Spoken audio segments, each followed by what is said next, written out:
최초로 이 원조를 받던 나라에서 원조를 주는 나라로 전환된 그런 아주 독특한 사례 아니겠습니까? 따라서 국제사회는 우리나라의 ODA에 대해서 앞으로 굉장히 기여할 수 있는 바가 잠재력이 큰 그런 사업으로 평가하고 있다는 말씀을 드립니다. 안녕하세요.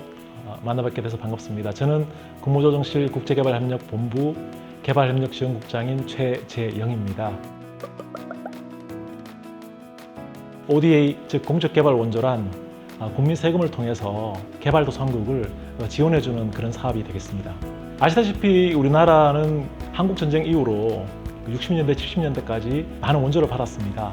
그러던 것이 우리나라가 경제 성장을 이룩하면서 크고 작은 ODA를 조금씩 해오다가 80년대 말 90년대 초에 한국국제협력단이라는 코이카를 설립하게 되고 한국수출입은행의 대외경제협력기금을 만들게 되면서 본격적으로 ODA를 시작했습니다. 작년에 윤석열 정부가 출범하면서 세계의 어떤 글로벌 중추국가에 기여하고자 하는 것을 국정과제로 삼은 적이 있습니다. 이것을 계기로 해서 우리 ODA가 한층 더 도약하게 되지 않을까 싶습니다.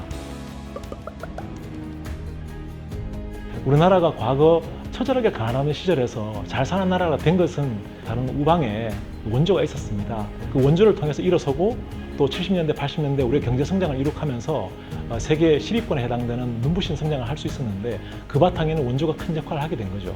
두 번째는 ODA는 우리나라가 추진하고 있는 외교 전략, 대외 전략을 뒷받침하는 중요한 도구가 됩니다. 세 번째로 말씀드리고 싶은 것은 ODA를 통해서 실질적으로 우리나라의 기업이라든지 인재들이 해외 진출하는 많은 통로가 되고 있습니다. 단순히 기업과 인재가 진출하는 것뿐만 아니라 개발 경험이라든지 어떤 성장 노하우 같은 것을 동시에 공유해주기 때문에 이것을 통해서 우리 한국만이 가지고 있는 소프트 파워를 전 세계에 확산시킬 수 있는 그런 중요한 계기가 되는 거죠.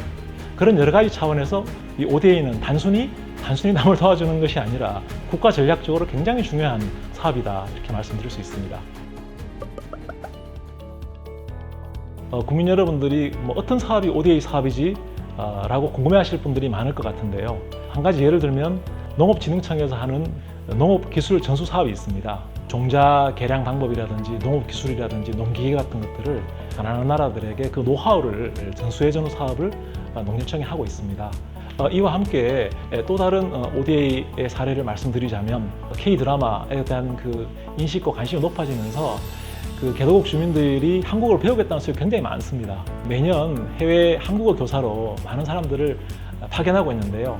이 한국어 교육을 통해서 우리나라가 가지고 있는 고유한 어떤 전통이나 생활 방식 등을 소개할 수 있는 좋은 기회가 되기도 합니다.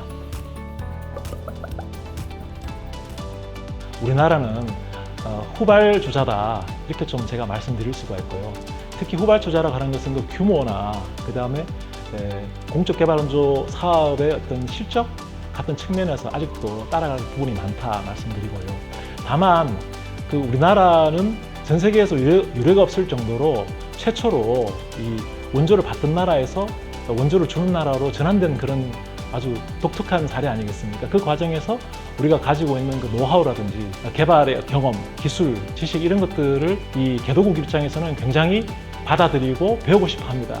따라서 국제사회는 우리나라의 ODA에 대해서 앞으로 굉장히 기여할 수 있는 바가 잠재력이 큰 그런 사업으로 평가하고 있다는 말씀을 드립니다.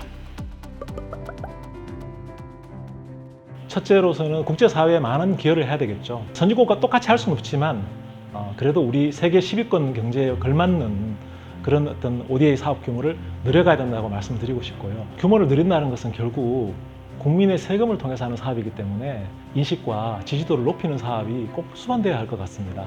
그 방법 중에 하나가 국민이 참여할 수 있는 일반 ODA 사업을 많이 만드는 것이라고 하겠죠. 그리고 MZ세대들이 참여할 수 있는 해외 봉사단이라든지 민과 간이 동시에 할 수 있는 그런 사업들을 많이 만들어서 이 부분에 대한 지지와 협력을 이끌어내는 것이 굉장히 중요하다 말씀드리겠습니다. 최근 우리 정부는 글로벌 중추국가 실현이라는 국정과제를 전 세계에 공표한 바 있습니다. 이런 글로벌 중추국가 실현을 위해서는 무엇보다도 이 가난한 나라, 우리 주변에 못 사는 나라를 도와주는 공적개발 원조 사업을 확대하고자 하는 그 의지를 보여준 것인데요. 이를 통해서 우리 인류가 공통으로 당면하고 있는 기후변화 문제라든지 그리고 디지털 디바이드, 그리고 소득 격차 같은 문제들을 해결하는 데 우리가 앞장서서 나가겠다. 그런 말씀을 드리고 한국이 열심히 질주하는 모습들을 많이 지켜봐 주시기 바랍니다.